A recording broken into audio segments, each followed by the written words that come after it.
Social media has always been used as a tool for leisure connecting with our inner circle.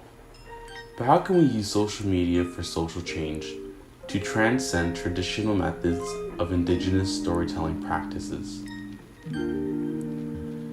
Throughout this essay, I will cover 2 topics with 3 arguments each, with a total of 6 arguments, working towards my thesis. In relation to the authenticity, I will cover lived experiences, diverse representation, and community building. On the other hand, for longevity, I will cover digital archives, content resurgence, and exposure to generate social change. Although social media has clear flaws in misinterpretation and misinformation for social change issues, it is still a great tool to use as a platform for sharing indigenous stories and elevating traditional storytelling practices by fostering authenticity and longevity.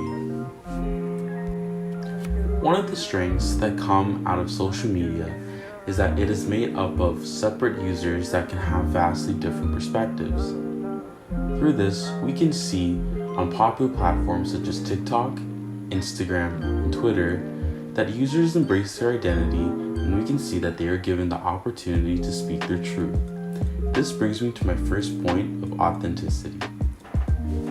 Firstly, in relation to authenticity and indigenous storytelling practices, one should note that the content creators speak from lived experiences.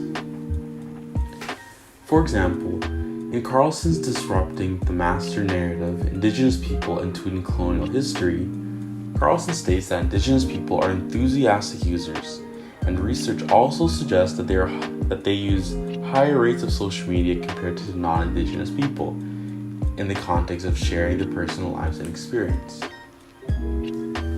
We see that in many forms of new media, such as film adaptations or docuseries, that representation of Indigenous culture can be tainted by producers, directors, or writers who are most likely working towards a forced narrative to drive consumer metrics or to please what their viewers think in terms of Indigenous culture.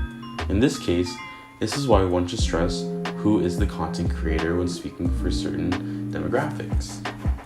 In addition to my previous point, another note to make in the subject of authenticity is that when we have representation, it is important to avoid tokenism, or the idea that one perspective of an intersectionality represents a whole culture.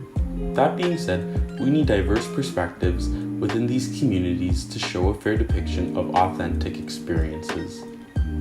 For example, in Carlson's New Frontier, Emergent Indigenous Identities in Social Media, Carlson states that the diverse perspectives come from the ideology that it is an intrinsic part of their daily routine, and that is where the active users in the community stem from. When we have multiple perspectives on forms of new media such as social media content, we avoid having a biased perspective to represent the entire community. What this usually does is that it aligns with the Western view of what the community is to adhere to, so it doesn't challenge the viewer's current notion of that community. This can be very harmful to the Indigenous community, and that is why it is important that social media contains multiple perspectives. Lastly, it is important to note that content creators have such a unique, untainted perspective, and that social media content within their community is made by Indigenous people for Indigenous people. For example, in Carlson's and Fraser's Social Media Mob, Being Indigenous Online, Carlson states that social media is deeply entangled in the lives of many Indigenous people, and that's offering them opportunities to connect across vast distances and diverse populations. This fosters storytelling practices as their perspectives and experiences are told beyond physical location or familial lineage. It creates an online community where Indigenous people can connect with each other, and their content can be recognized to people who have a deeper and more personal understanding of it. Overall, we can see that social media fosters authenticity to Indigenous storytelling practices, as content is created by lived experiences, it comes from diverse Indigenous perspectives, and that it is made to create an online community for people to relate to one another. Although it is clear that social media can be used for modern ways of connecting to a greater Indigenous audience, it may also expand the reach to other people outside of the community. Another strength of social media as a tool for social justice is that it allows practices of storytelling to have longevity far past traditional methods, such as word of mouth or visual narratives. Not only do these methods leave room for misinterpretation or are often tainted by Western views, authenticity needs longevity. Within this argument, I think the first point that should be covered is that social media and online platforms are providing a digital archive of their content and information. In Otakowski's, Koch's, and Stego's Strengthening Indigenous Languages in the Digital Age Social Media Supported Learning, they state that the value and relevance of Indigenous knowledge towards sustainability drives for its preservation, and that social media is an effective medium to leverage preservation strategies.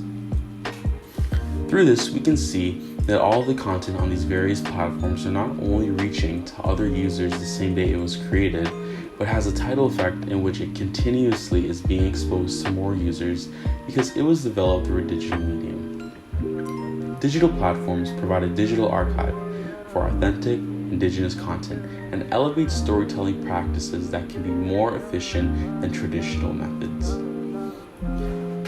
My next argument covers the shelf life of these digital archives and how they can re-emerge past the initial content development date, and that the reach and exposure of content does not expire. In Botangens, Bodanovich, and Yu's Preservation of Indigenous Culture Among Indigenous Migrants Through Social Media, they state that viral companies help intensify the connection of their stories to traditional culture despite the assimilation of different societies. Through this, it is evident that content lives on the internet and web forever and can be harmful for certain reasons, such as regretful content or posts that no longer align with your ideologies. However, in the context of the Indigenous storytelling practices, content that is used for social justice or fair representation can have impact far past the initial post. The reach can continue well past the user's intent, and exposure increases as well. This adds to the longevity for authentic Indigenous storytelling practices. My final point in relation to longevity in storytelling practices is that the constant reach and exposure can be brought to the right people with the right influence and can generate a bigger impact than traditional methods for social justice.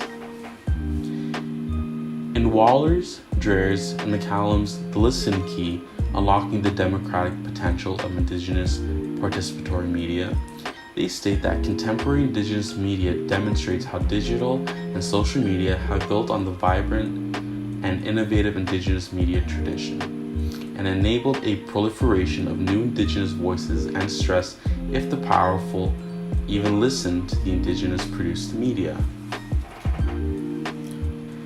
Through this, we can see that the stories that don't have the initial reach can be brought up again and circulated if it relates to something in demand, such as human rights and policies. When this happens, it has the potential to make its way to the right person who has a vocal position that generates real social change. In relation to authentic Indigenous storytelling, this poses as a new tool compared to traditional methods and can provide reach, exposure, and generate real change. Overall, through the digital archive of authentic stories, the resurgence of Indigenous content, and through the potential exposure to the right voices, we can see that it is evident that social media platforms provide longevity to Indigenous storytelling practices. Although social media has clear flaws in misinterpretation and misinformation for social change issues, it is still a great tool to use as a platform for sharing Indigenous stories and elevating traditional storytelling practices by fostering authenticity and longevity. In summary, social media platforms such as TikTok, Instagram, and Twitter foster authentic content by having stories created by lived experiences, as opposed to tainted Western views. They have a diverse set of perspectives to avoid a one represents all mentality and that it connects and generates an online community. Furthermore, social media platforms also foster longevity by creating a digital archive, resurgence of content with an ongoing reach and exposure. And lastly, it has the potential to meet the right people with the right influence to generate social change. In conclusion, it is clear that social media has posed its threats, but has more potential for fostering authentic and long-lived indigenous storytelling. With the unfair access to technology, it is still fair to say that indigenous social media content is not fully representing the community, but it is a good start to archiving authentic and real experiences.